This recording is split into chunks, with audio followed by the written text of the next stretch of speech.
Amara's breath hitched the Your moment his corset fingers is brushed the tight. laces at her back. She hadn't even realized Lorenzo Valenti had moved behind her until his shadow fell over her reflection in the mirror. Tall, sharp, and overwhelmingly present. The low hum of the auction outside faded, swallowed by the cold thrum of her pulse. "Hold still," he said quietly, his tone too calm for her racing heartbeat. "You're seconds from fainting." Her spine stiffened. "I'm not. You are." His fingers rested lightly on the first ribbon of her corset. No pressure, just contact. Yet her entire body reacted as if he'd ignited sparks along her skin. "Mr. Valenti, sir, please don't touch that. I'm saving your life," he murmured, leaning in just enough for his breath to warm her ear. "Or at least saving you from passing out on a marble floor. And trust me, that's not a glamorous look." She fought the urge to shiver. "I didn't ask for your help. You also didn't ask for your corset to be tied tight enough to strangle a full-grown ox," he replied, amused. "But here we are. I can loosen it myself. You've tried twice." His eyes flicked meaningfully toward her trembling hands reflected in the mirror. "And you failed twice." She hated that he was right. She also hated the way her heartbeat grew louder the closer he leaned. "I'm fine," she insisted again. "Stop saying that," he said softly. "If you were fine, you wouldn't be gripping that vanity table like you're about to slip into another dimension." Her fingers loosened defensively, then immediately tightened again when her knees wobbled. He took hold of her waist, firm, steady, unexpectedly gentle, guiding her upright before she could stumble. "Easy," he murmured. Her breath caught at the warmth of his hands through the corset's fabric. He felt her reaction. She knew he did because he paused, and a slow, knowing smile tugged at the corner of his mouth. "See," he whispered. "Too tight." "It's the room," she muttered. "It's hot." His eyebrow lifted. "Is that so?" The moment stretched between them, charged and still. Outside, applause rose for the next auction item. But in this small dressing lounge, everything was silent except her shallow breaths and the steady control of his. He tugged lightly at one ribbon, not loosening it, just testing. Amara gasped and gripped the counter again. "Relax," he said. "I'm only checking how bad it is." "It's not bad," she protested. "It's a crime scene," he countered. Then he dipped his head slightly, voice lowering. "Let me help you breathe." Her cheeks burned. Her heart raced. Her knees had zero loyalty. "No," she managed, even though her body screamed yes. "Someone could walk in." "They won't," he said, tone shifting into something deeper. Something that made even the air listen. "And if they do, they'll walk right out." Her pulse stuttered at the certainty in his voice. He tugged the ribbon again. "Say yes." She stared at him through the mirror, at the impossibly intense eyes, the precision of his expression, the controlled power he wore like a tailored suit. One loosening tug, one release of pressure, would feel like salvation. But letting him do it? Dangerous. Very. She whispered no, and collapsed. Not dramatically, more like a sudden drop of her center of gravity. Her vision spun, knees buckling, corset crushing her final breath. She didn't hit the floor, because he caught her, one arm around her waist, the other braced against the vanity as he pulled her upright and held her there. The two of them too close, breaths tangled. "Amara," he murmured, her name melting into his breath. "You are not fine." Her fingertips pressed instinctively against his chest, hard muscle under expensive fabric. His heartbeat was steady. Hers was chaos. She tried stepping back, but the tight corset cut her ability to move. Her breath hitched, shallow, painful. He loosened his hold just enough to search her face, but not enough to let her fall. "I'm going to fix this," he said firmly. "If you want to argue, do it after you can breathe again." She had no breath to argue with. He turned her slightly, and his fingers slid to the first knot.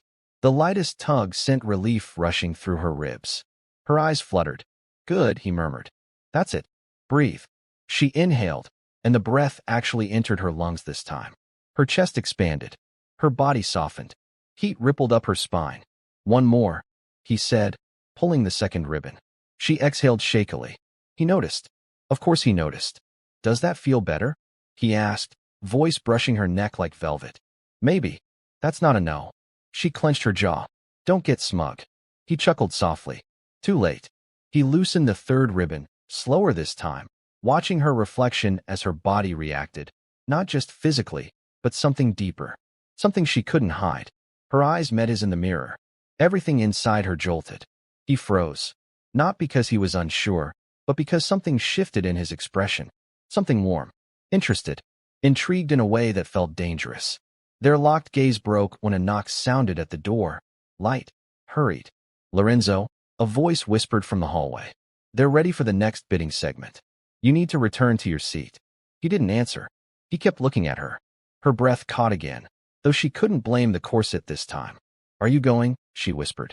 Should I? He countered. She opened her mouth. No sound came out. His hand brushed her waist as he stepped around to face her. He didn't touch her fully, just a whisper of contact that sent shivers ricocheting through her. I didn't mean to scare you, he said quietly. I meant to help. You didn't scare me, she lied. He smirked. Liar. Her breath stalled.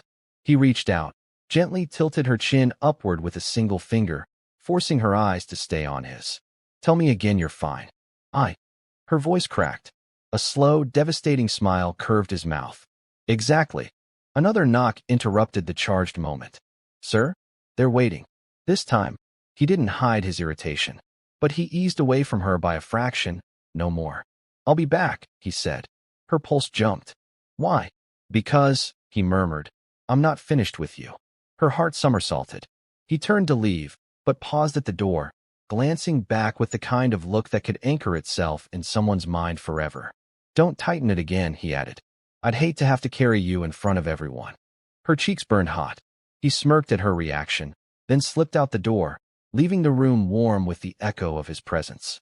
Amara fell against the vanity, breathless in a way that had nothing to do with corsets. And as she tried to steady herself, the thought hit her. If this video hasn't made your heart race yet, drop a comment saying, I'm hooked. Make sure you tap like and subscribe, because it's only getting deeper. Amara stayed seated for a full minute after Lorenzo left, staring at her reflection like it belonged to someone else. Her corset hung looser now, her breathing steadier, her cheeks still flushed. She looked different, like someone who had just been touched by a storm. She lifted a hand to her chest, feeling her heartbeat still racing from the heat he left behind. Ridiculous. She should not be reacting like this. Not to a man like him. A man every other guest feared to approach. A man whose attention she never asked for. A man who looked at her like he already knew what she tasted like. She swallowed hard and stood, adjusting the softened corset. When she stepped out of the private lounge, she expected to slip back into backstage chaos unnoticed. But nothing felt unnoticed. Whispers drifted through the hallway as staff rushed around preparing the next set. 2 makeup artists stole glances at her before murmuring to each other. That's her. I swear he was in that room with her for 10 minutes. Do you think? No way. Lorenzo Valenti doesn't stay behind with anyone. Amara's cheeks heated. She hurried past them, pretending she didn't hear a thing. She reached the garment rack just as her supervisor, Chioma, approached with a frantic look. Where have you been? We needed you to fix the silver gown. And Chioma paused mid-sentence. Her eyes narrowed at Amara's slightly loosened corset. You loosened it? Amara touched the fabric. I had to. You were struggling with it earlier. Who helped you? Amara's throat tightened. I managed on my own. Chioma didn't believe her, but before she could question further, a stagehand banged his clipboard. Everyone move. The next pieces are up. Amara exhaled in relief and rushed forward, clipping hems, straightening straps, pinning last-minute fixes. Anything to distract her from the lingering sensation of Lorenzo's hands on her waist. But the distraction didn't last. Because when she stepped out to hand a model her clutch, she felt it again. That prickling awareness that crawled over her skin like warm electricity. She lifted her head.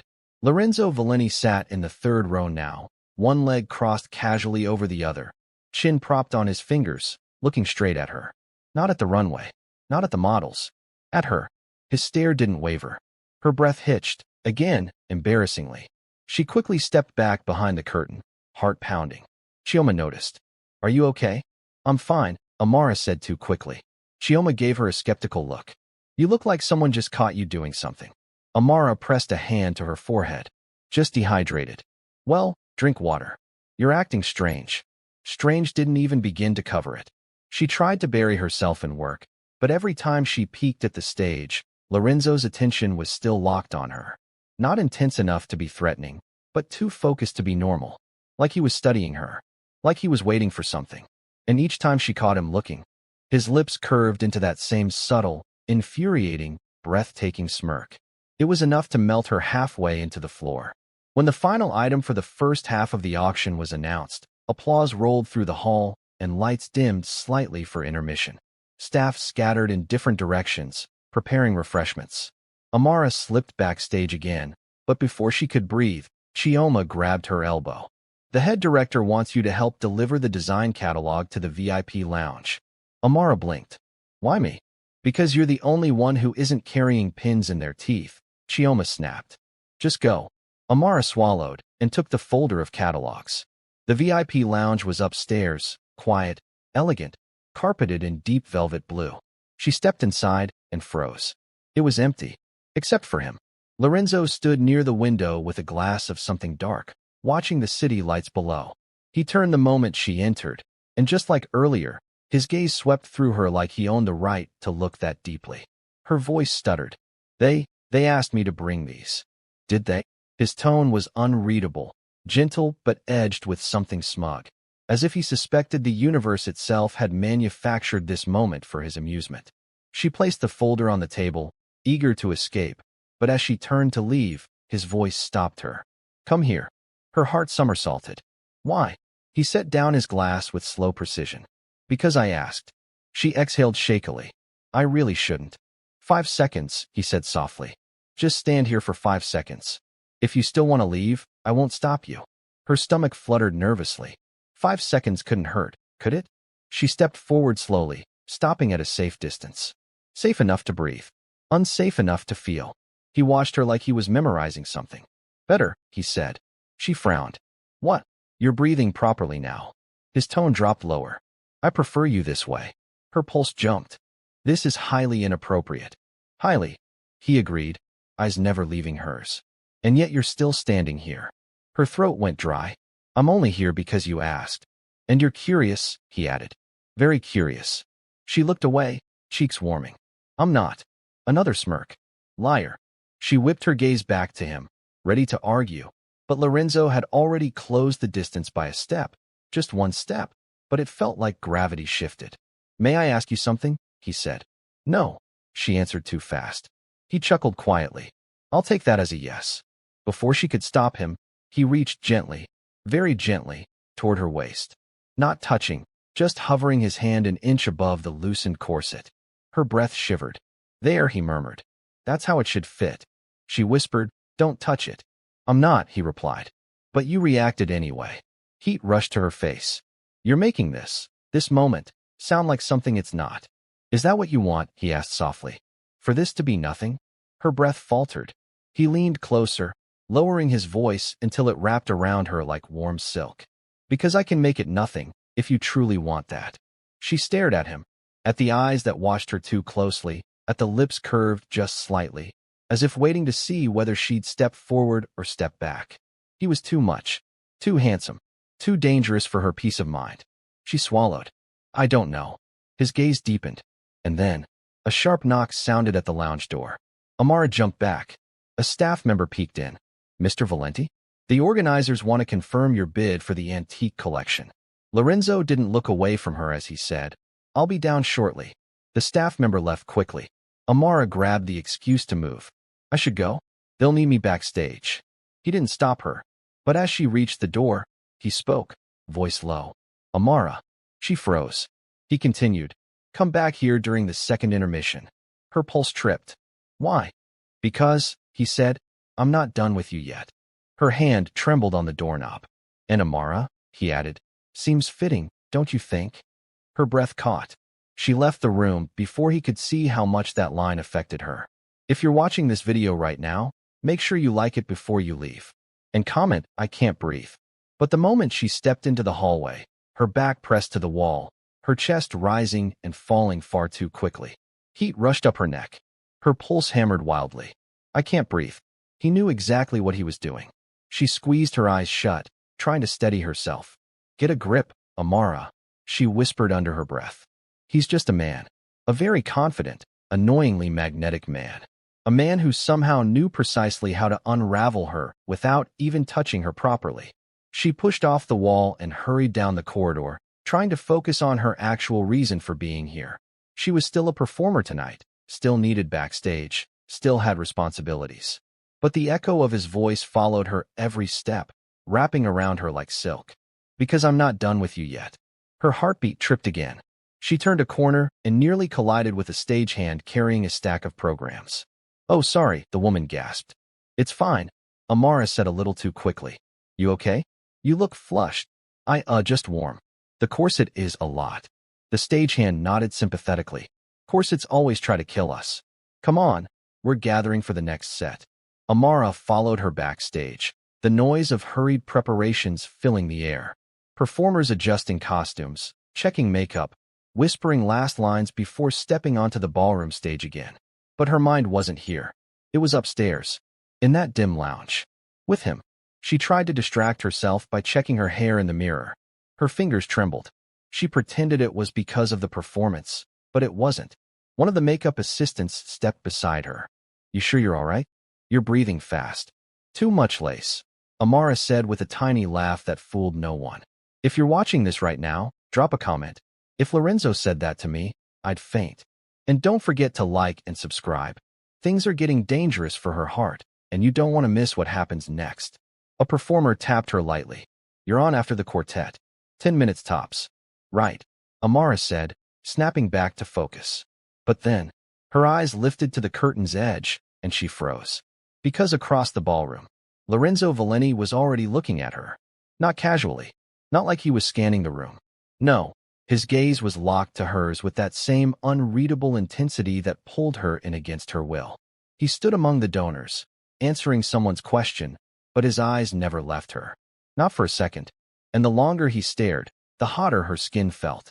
She quickly turned away, pretending to adjust the sleeve of her costume, but her breath had already gone off rhythm again. You need water? Someone asked. No, she whispered. I just need air. Because she could feel his attention on her, even without looking. A coordinator rushed past her. Amara, curve around stage left once the quartet finishes. And remember, smile. Big donors tonight. She nodded, but her heart was still banging painfully against her ribs. Second intermission. She inhaled sharply. She hadn't forgotten. And she hated how her body reacted at the thought of being alone with him again. Hated how part of her was counting down the minutes until the next break. Hated how her pulse sped up at the memory of his voice. I'm not done with you yet. The quartet ended, applause rolled in, and the coordinator signaled her forward. This was it. Performance mode. Her job. Her moment. She stepped out from behind the curtain as the lights chased her, music swelling, guests turning with anticipation. But her eyes betrayed her. They drifted. Across the room. To him. Lorenzo stood with a drink in one hand, suit jacket perfectly tailored, eyes following her with slow, deliberate interest. Her breath caught painfully. The spotlight wasn't the reason she felt hot. It was him. And she knew, without him saying a word, that the second intermission wasn't going to be simple. Not even close. If you're watching this video right now, type, intermission is about to be crazy. Like and subscribe so you don't miss the moment she meets him again. The moment her performance ended, the applause washed over her like a warm wave, but she barely felt any of it. Her smile stayed in place, trained, soft, graceful, but inside, her pulse was racing too fast, too wild, because she could still feel his eyes, even as she bowed, even as she exited the stage, even as the curtains fell behind her. The moment she stepped backstage again, her breath escaped in a shaky rush. You looked incredible out there, one of the dancers said. Thank you. Amara managed, pulling at the top of her corset discreetly. You sure you're breathing okay? She forced a small laugh. This corset hates me. But that wasn't the reason her lungs struggled. It was because she knew what came next. Second intermission. Her legs felt weak at the thought. The backstage corridor buzzed with movement. Performers swapping costumes, makeup being retouched, props being shuffled, but it all sounded distant to her. Muffled, like she was underwater. 10 minutes. She had 10 minutes before the intermission, and her body was already betraying her. Her hands trembled lightly. Her mouth felt dry. Her heartbeat thudded in a painful rhythm she couldn't calm. She tried pacing, tried focusing on the backstage monitors, tried distracting herself with the music and chatter. Nothing helped. The more she tried not to think of him, the clearer his voice echoed in her head. Come back during the second intermission. Her stomach dipped. She paced again. Don't go, she whispered to herself. Just forget it. Walk out the front door. Go home. Don't go back to him. But even as she said it, her feet were already shifting toward the hallway. Someone shouted from the wings. Intermission in 5. Clear the area. Her breath hitched. 5 minutes. She swallowed hard, nerves tangling in her stomach. She wasn't ready. She wasn't prepared. She wasn't. The curtain dropped. The lights adjusted. And the announcement echoed through the ballroom. Ladies and gentlemen, we'll now take a 15-minute intermission. Her heart nearly stopped. It was time. She moved automatically, slipping through the backstage corridor, weaving through staff and performers until she reached the quieter hallway. The sound of the ballroom dimmed behind her with every step. Each footstep felt impossibly loud. Unsteady. Too fast. One turn. Another. Her breath caught. Because he was already there, leaning against the lounge doorway like he had known the exact second she would arrive. One hand tucked in his pocket, the other holding an untouched glass of champagne. His posture relaxed, but his eyes were the opposite. Focused. Dark. Waiting. The moment he saw her, his lips curved, slow, dangerous, satisfied. You came. Her cheeks flushed instantly. I didn't say I wouldn't. No, he agreed, voice low. But you thought about running. She stiffened. How do you know that? He pushed off the doorframe and walked toward her with unhurried confidence, stopping only a foot away. Because you're shaking, he murmured. And because you hesitated at the hallway corner. Her breath stuttered. You were watching me? Amara, he said softly. I've been watching you since the moment you stepped onto that stage. Her chest tightened so suddenly she had to catch a breath. Lorenzo lifted one hand slowly, giving her every chance to step away, but she didn't. His fingers brushed her arm first, warm and deliberate, then trailed upward until they rested lightly beneath her jaw. Her pulse fluttered violently beneath his touch. I told you, he whispered. I'm not done with you. Her knees weakened. I just performed, she breathed. I'm overwhelmed. I know. His thumb traced a soft line along her jaw. That's why you're here. She tried to look away, but he tilted her chin back gently. Don't hide from me now. Her heart clenched. Lorenzo, she whispered. This, whatever this is, it's too much. Not for me, he murmured. And for a terrifying second, she believed him. He stepped closer, just half an inch, but enough for the air between them to thicken, enough for her lungs to forget how to function properly. You feel this too, he said quietly. You felt it when I touched your corset. You felt it on stage. You feel it now. Her throat tightened. You can't assume. I don't assume, he interrupted. I read you. Every breath. Every pause. Every time you look at my mouth when you think I won't notice. Her eyes widened. I do not. He smiled slowly, knowingly. You do. Heat shot through her body so fast she nearly stepped back. But he caught her wrist gently, stopping her retreat without force. Don't run, he said. Not this time. Her pulse tripped again. Why do you keep chasing me? She whispered. He stepped closer, lowering his voice. Because you're the first person in a long time who doesn't look at me with fear, but with fire. Her breath lodged in her chest. Is that supposed to be a compliment? She managed. It's the closest thing to one you'll get from a man trying very hard not to kiss you right now. Her heart stopped. Her entire body froze. And Lorenzo's eyes dropped, slowly, deliberately, to her lips. Everything inside her tightened at once. If you're watching this video right now, like the video before he actually kisses her, and comment, just do it, Lorenzo. Because you can feel where this is heading. Amara swallowed. You're making it hard to think. Good, he whispered. Then stop thinking. Her breath hitched. Lorenzo. He leaned in. Not touching her. Not yet. But close enough that she felt the warmth of his breath on her mouth. Close enough that her entire body went still. Close enough that every thought vanished except him. You came back, he murmured. That means something. Her voice trembled when she spoke. What does it mean to you? That you want this as much as I do. Before she could deny it, before she could argue, before she could breathe, someone called from down the hall. Mr. Valenti. They're ready for the final announcement. He didn't look away from her. Not even for a second. His voice was soft. Possessive. Don't leave. Her chest squeezed. I'm not going far. He stepped back slowly, reluctantly, but his eyes never broke from hers. Good, he said. Be here when I return. And then, he turned and walked away, leaving her breathless, shaken, and wanting. If you're watching this, comment, intermission isn't intermissioning. And don't forget to subscribe. You don't want to miss what happens when he comes back. Amara sank onto a nearby chair, her hands pressed to her knees as if holding herself together. Her chest still heaved, her mind spinning with every detail of their brief, charged encounter. The warmth of him, the way he had watched her, the subtle brush of his fingers, that impossible closeness. It lingered like fire across her skin. She tried to focus on the music echoing faintly from the main hall. The piano notes, the murmur of the guests, the quiet shuffle of staff preparing for the next act. Anything to ground herself. But nothing worked. Every sound, every movement seemed to pull her attention back upstairs, to him, to the way he had leaned in so close, she could feel the pull of his presence as if it were gravity. Her phone vibrated in her pocket. She pulled it out, almost hoping it was a message from someone, anyone, just to distract her. But it was only a reminder, 10 minutes left of intermission. Enough time for him to appear again, and enough time for her nerves to unravel completely. She pressed her palms to her face, taking in a shaky breath. Think, Amara. You're supposed to be in control. You're the performer. You're the one stepping onto the stage next. And yet, control felt impossible. Every fiber of her body was aware of him. Footsteps echoed softly down the hallway. Her head snapped up. Could it be him? Could he have returned already? She tried to steady her breathing, though her heart was betraying her.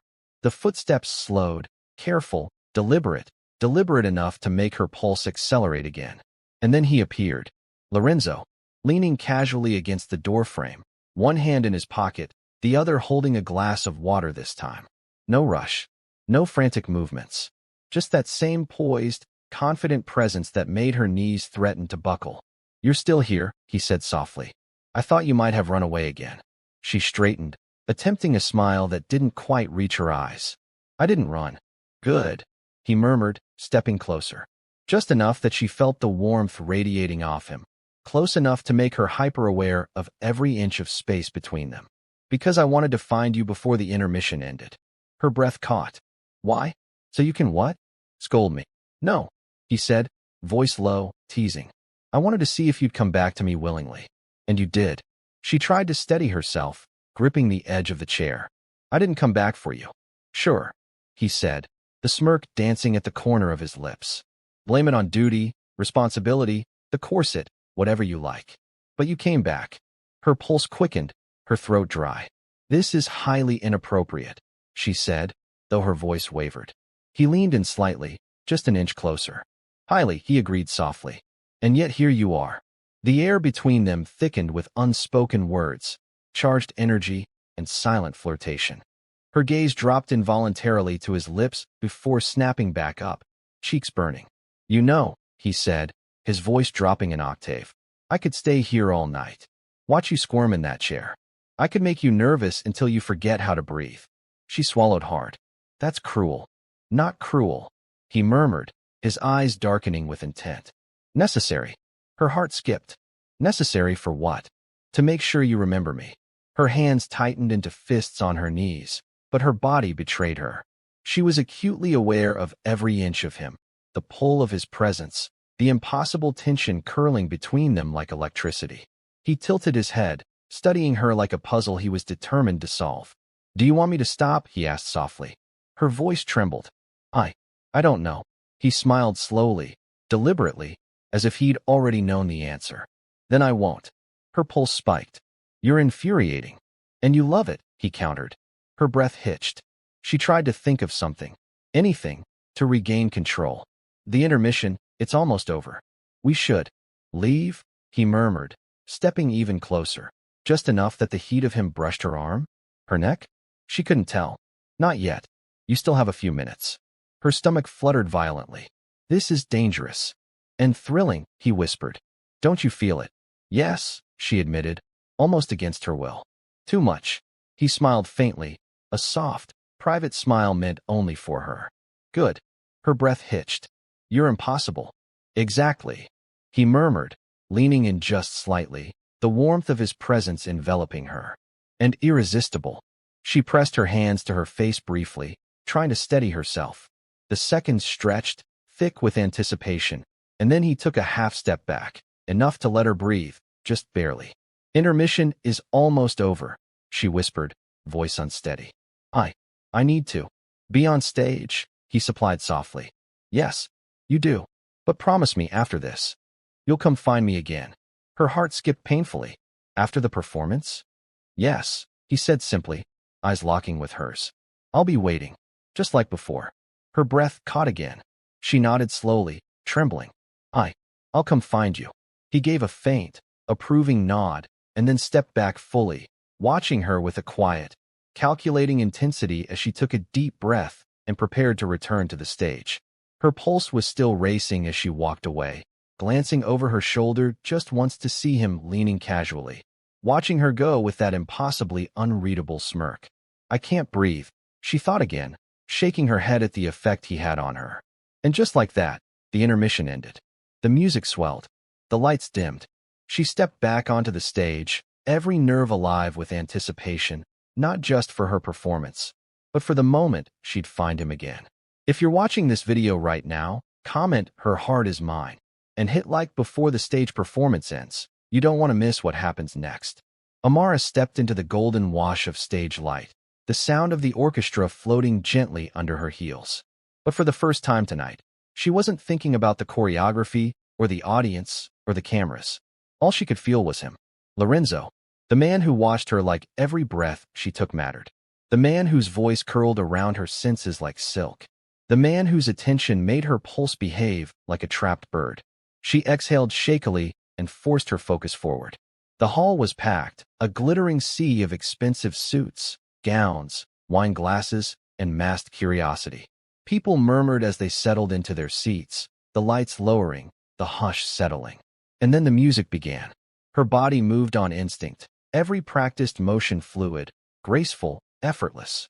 But her mind kept replaying the warmth of his chest near her back, the ghost of his breath on her neck, the way he had said, "I'm not done with you yet."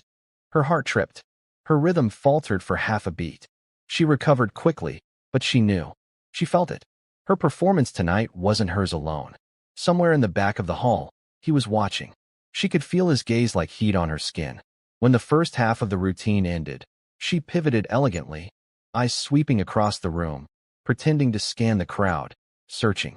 And then she saw him, in a balcony seat, one arm resting casually on the railing, jacket off, sleeves rolled just enough to show strong forearms. His posture was relaxed, almost lazy, but his eyes? Locked on her, unmoving, unblinking, claiming. Her breath hitched on stage, and her steps nearly stuttered. The spotlight caught the flicker of panic or excitement in her expression, and a few audience members murmured. Lorenzo lifted one eyebrow. A silent, wicked question. "Are you looking for me, Amara?" Heat rushed up her neck. She tore her gaze away quickly, forcing her attention back to the choreography. But it was impossible. Every movement felt too aware, too sensitive, too exposed. Every turn made her wonder if he was tracking the movement of her hips. Every pause made her wonder if he was imagining her breath without the corset. She hated how much she wanted him to be. When the performance finally ended, applause erupted through the hall. Amara bowed stiffly, her chest rising and falling too fast. Sweat clung to her temples. All she wanted was air. And yet her gaze drifted up again, unable to stop herself. He was no longer in the balcony. Her stomach dropped. That was worse, far worse. Because if she couldn't see him, he could be anywhere. Backstage? In the hallway? Watching her leave the stage? Her pulse raced as she retreated behind the curtains, inhaling sharply as the noise of applause faded. The backstage corridor was dim, narrow, and quiet. Too quiet. She paused and pressed a hand to her chest, trying to calm the pounding. "He's not here," she told herself. "He probably left." Backstage? In the hallway? Watching her leave the stage? Her pulse raced as she retreated behind the curtains, inhaling sharply as the noise of applause faded. The backstage corridor was dim, narrow, and quiet. Too quiet. She paused and pressed a hand to her chest, trying to calm the pounding. "He's not here," she told herself. "He probably left. Or maybe he's meeting those organizers. You're safe. Relax." A voice came behind her. Soft. Low. Impossible to mistake. "You were shaking. Lorenzo murmured. Even from where I was sitting. She spun. He stepped out of the shadows, hands in his pockets, eyes dark with something that stole her breath entirely. But you kept dancing, he continued softly. For me. Her mouth parted, but no words came out. He stepped closer. Not rushed. Not aggressive. Just confident. Assured. Inevitable. Her back touched the cold brick wall before she realized she'd stepped away from him. He braced one hand beside her head, not trapping her, just closing the distance. Tell me the truth, he said. Were you looking for me? Her throat worked. I needed to focus. That wasn't the question. Her breathing trembled. Lorenzo. He leaned in, his breath skimming her cheek. You looked for me. Twice. She squeezed her eyes shut. It was just a glance. Try again. Her pulse fluttered wildly. He lowered his voice to a whisper. Do you know what drove me crazy the whole time you were on that stage? She shook her head softly. You kept trying not to stare at me, he said. But your body gave you away. Her breath shuddered out. And you know what's worse? He added, even softer, lips nearly touching her ear. You're doing it again right now. Her eyes opened and collided with his. A deep, molten stare that held her in place. He didn't touch her. He didn't have to. Her entire body felt like it was leaning toward him, pulled by something she couldn't fight. Say it, he murmured. Say you were looking for me. Her lips trembled. I wasn't. He smiled slowly. Liar. She exhaled shakily. Please stop doing that. Doing what? Reading me like you know me. His expression softened, just barely. Amara, I don't have to know everything about you to understand what I see. And what do you see? Someone who's trying very, very hard not to want me. Her breath caught. His fingers brushed her waist. Barely there, a whisper of contact. But she gasped like he'd dragged fire across her skin. Careful, he said softly. You're still shaking. Her hand found the wall behind her. I'm fine. You're not, he murmured. And that's why you should be honest. He lifted her chin gently, guiding her eyes back to his. Tell me you weren't affected, he whispered. Tell me your heart wasn't racing while you danced. She stared at him, breathing uneven. I can't, she whispered finally. His eyes darkened. Good, he breathed. Then don't lie to me again. Before she could respond, the stage manager shouted from down the hall. Amara, third act in 5 minutes. She jolted. Lorenzo stepped aside slowly but didn't look away from her. You're coming back to me after this, he said. No running. No excuses. She swallowed hard. And if I don't? His smile was devastating. You will. And what makes you so sure? He leaned in again, just enough that she felt the warmth of his breath glide along her jaw. Because, he murmured, you're already halfway mine. Her knees weakened. He stepped back, eyes lingering on her trembling form, then nodded once. Go, he whispered. But don't make me wait too long. She turned, breath hitched, pulse racing uncontrollably as she walked back toward the stage, his presence burning behind her like a brand. And he watched her go. Again. Hungry. Certain. If you're watching this right now, drop a comment. I'd be shaking too. And make sure you like this video before Amara returns for the third act. Things are about to get dangerous.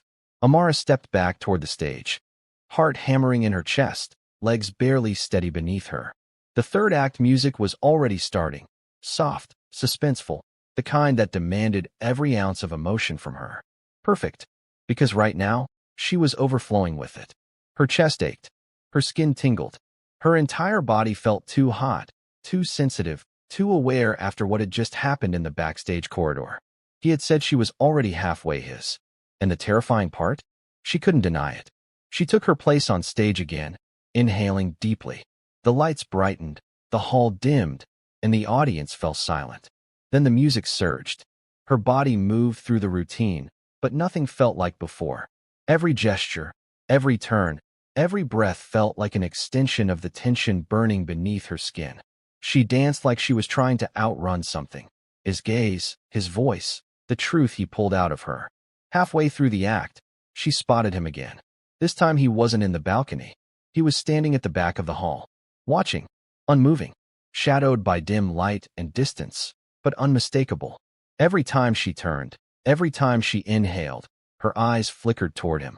He stood with his jacket over one arm, his shirt sleeves rolled, tie loosened, chest rising steadily, as if he were trying not to react too much. But he was reacting. She could see it in the way his jaw tightened whenever the choreography made her arch or extend her arms, in the way his fingers flexed against the fabric of his jacket, in the way his posture stiffened when her breath hitched audibly during the more expressive moments. He was being undone. By her. By the same energy that was tearing her apart from the inside. When the act ended, applause thundered through the hall. But she didn't bow immediately. She couldn't. Her hands were shaking too badly. She kept her head down for a beat longer, trying to steady her breath. She finally bowed, then slipped backstage for the final time of the night. Her chest tightened painfully, not from nerves, not from exhaustion, but from knowing. This was it. She had to face him again. As she stepped into the dim hallway, she didn't see him at first. Staff rushed around her, congratulating her, handing her water, adjusting props. But she barely heard them. She was too focused on scanning the shadows. Where is he? She pushed past two makeup assistants and into the quieter wing of the backstage area. Her heart kicked when she saw the faint silhouette standing by the emergency exit door, the same place he had found her earlier. He wasn't leaning this time, and he wasn't smirking. He was waiting, and for a terrifying second, she felt like she was walking straight into something she wouldn't walk out of unchanged. Her steps slowed as she approached him. He didn't move, didn't speak, didn't breathe, from what she could tell. When she was finally close enough for him to hear her heartbeat, he exhaled, soft, controlled, but sharp enough to reveal he'd been holding it. "You came," he said quietly. "I said I would," she whispered. He nodded once, studying her face, then her trembling hands. "You're shaking again." "I danced for 40 minutes straight," she tried to joke weakly. "No," he said, stepping closer. "This isn't from dancing." Her breath hitched. "Lorenzo." He closed the remaining distance, slowly, deliberately, until she could feel the heat radiating from him. But he didn't touch her. Not yet. "Do you want me to go?" he asked, voice low, dangerous in its softness. "No," she whispered before she could stop herself. His eyes darkened. "And do you want me to stop?" he murmured. She swallowed. "Stop what?" "This." His hand hovered near her waist, close enough to feel, but not touching. "Stop wanting you." His other hand lifted, stopping just before her cheek. "Stop looking at you like this." His voice dipped even lower. "Stop pulling you in." Her chest rose sharply. I don't know." He finally touched her. Just her wrist. Light. Barely there. But it felt like a spark exploding through her veins. "Then let me ask better," he whispered, stepping closer until she was backed against the wall once more, breath trapped in her throat. "Do you want me to keep going?" Her mouth parted, but no sound came out. He waited. Patient. Intense. "Amara," he murmured, "look at me." She lifted her eyes slowly, and the moment their gazes locked, her resistance crumbled. "Tell me," he breathed. "Do you want me to stop?" "No." He exhaled shakily, as if he hadn't expected her to say it, as if he'd been holding himself together by a thread. His hand slid slowly to her waist, not possessive, not rough, just sure, drawing a soft gasp from her. He leaned closer, lips brushing the edge of her ear. "You have no idea," he murmured, "what you do to me." Her knees went weak. She steadied herself with a trembling hand on his chest, feeling the warmth beneath his shirt, feeling the subtle shift of his breath under her palm. "And you have no idea," she whispered back, "how impossible you make it to think." He smiled against her skin, slow, warm, intentional. "Good." Her breath trembled. Footsteps echoed down the hall, voices approaching. Lorenzo didn't move, but his eyes flicked toward the noise and irritation. "We're not finished," he whispered. "We never are," she murmured. He smirked softly. "Come with me."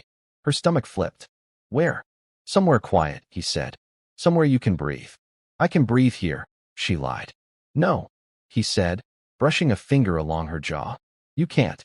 She shivered at the featherlight touch. "And if I go with you?" she whispered. He held her gaze, something fierce and unguarded flickering behind his eyes. "Then I'll finally show you," he said softly, "why I couldn't stay away the moment I touched your corset." Her breath caught violently. He extended a hand. Not a command. An invitation.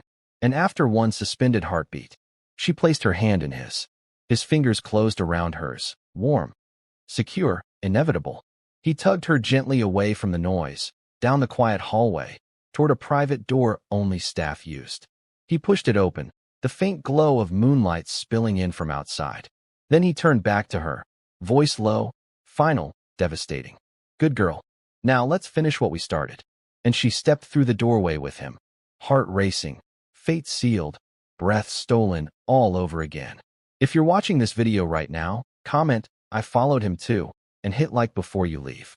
Don't forget to subscribe, because part 2 will make your heart stop in the best way possible.